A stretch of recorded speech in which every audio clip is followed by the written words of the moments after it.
బీసీలకు పట్టమట. ఏం పట్టం బీసీలకి? డీసీసీ నియామకాల్లో 14 మందికి అవకాశం అట. జిల్లా కాంగ్రెస్ కమిటీలకు కొత్త అధ్యక్షులు 9 మంది ఓసీలు, ఎస్సీ ఎస్టీ 6, ఎస్సీ 5, 2 మైనార్టీ నేతలకు పట్టం. 5 ఎమ్మెల్యేలకు షాట్ చైర్మన్ కూడా. సంగారెడ్డి, రంగారెడ్డి మినహా 33 జిల్లాలు 3 కార్పొరేషన్లకు నియామకం. 36 మందితో జాబితా ప్రకటించిన ఏఐసిసి. నియామకాల్లో సామాజిక సమతుల్యం. జాబితాలో 5 మహిళా నేతలు అంటూ చూస్తున్నాం. ఇవన్నీ పనికి మాల విషయాలు ఇవి. బీసీలకి ఉపయోగపడతాయా? మీకు చిత్తశుద్ధి ఉంటే బీసీలకు సర్పంచ్లలో కానీ, ఎంపీటీసీలో కానీ, జెడ్పీటీసీలో కానీ, జెడ్పీ చైర్మన్ విషయంలో కానీ, లేకపోతే ఎమ్మెల్యే విషయంలో కానీ 42% రిజర్వేషన్ చేయండి చూద్దాం. అది మాత్రం పనికిరాదు మనకి. అది మాత్రం పనిచేయదు. ఇది మాత్రం ఇస్తారు. సిగ్గుండాలి కొంచెమైనా. బీసీలను అడుగడుగున మోసం చేస్తూ ఉంటే బీసీలు కూడా మాట్లాడాల్సిన అవసరం ఏర్పడింది. బీసీ ఉద్యమాలు చాలా బలంగా రావాల్సిన అవసరం అయితే ఉంది. బీసీ చైతన్యం రావాల్సిన అవసరం అయితే ఉంటుంది.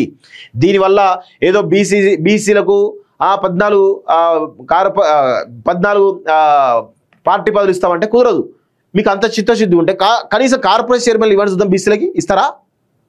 కార్పొరేషన్ చైర్మన్లు ఇవ్వరు, ఎమ్మెల్యేలు ఇవ్వరు, జెడ్పీటీసీలు ఇవ్వరు, జెడ్పీ చైర్మన్లు ఇవ్వరు, ఎంపీటీసీలు ఇవ్వరు, సర్పంచ్లు. ఎందుకంటే వాటిల్లో రాజ్యాధికారం ఉంటుంది. ఎప్పుడైతే రాజ్యాధికారం బీసీలకు అందినప్పుడే బీసీల బతుకులు బాగుపడతాయి.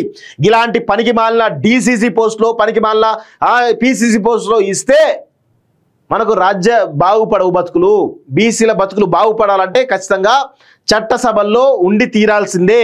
సర్పంచ్లుగా, ఎంపీటీసీలుగా, జెడ్పీటీసీలుగా, జెడ్పీ చైర్మన్లుగా, ఎమ్మెల్యేలుగా, మంత్రులుగా, కార్పొరేషన్ చైర్మన్లుగా, ఎమ్మెల్సీలుగా, ముఖ్యమంత్రిగా ఉంటేనే బీసీల బతుకులు మారుతాయి.